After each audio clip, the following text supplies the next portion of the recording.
గోదావరిలో వ్యాపార కేంద్రాలు అభివృద్ధి చేసే దిశగా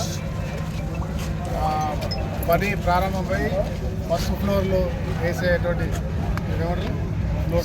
స్లాబ్స్ వేసే కార్యాచరణ ఈరోజు మొదలుపెట్టడం జరిగింది. అటువైపు ఇదివరకే జరిగింది, ఇటు జరుగుతూ ఉంది.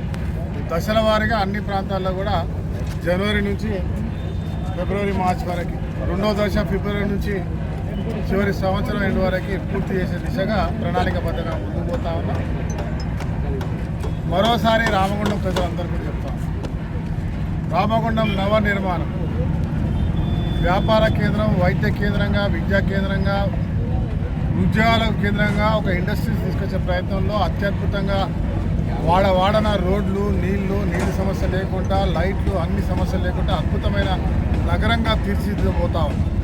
కేవలం 2 సంవత్సరాలకు దగ్గరగా వచ్చినాం.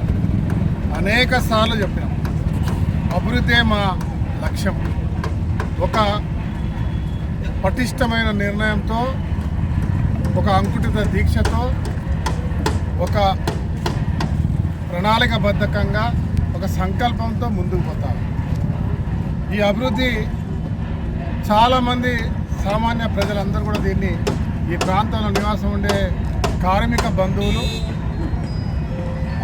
మహిళా సోదరుమణులు, అక్క చెల్లెలు, చదువుకున్నటువంటి విద్యార్థులు, చదువుకున్నటువంటి మేధావులు దీన్ని అద్భుతంగా రామగుండం అభివృద్ధి చెందాలనే నమ్మకం, ధైర్యంతో పాటు మాకు సహకరిస్తూ ఉంటే, రాజకీయంగా మాట్లాడే వాళ్ళ విమర్శలకి మా జవాబు పనితనమైన అంశాన్ని మరొక్కసారి తెలియజేస్తా ఉన్నాం. నమస్కారం, ధన్యవాదాలు.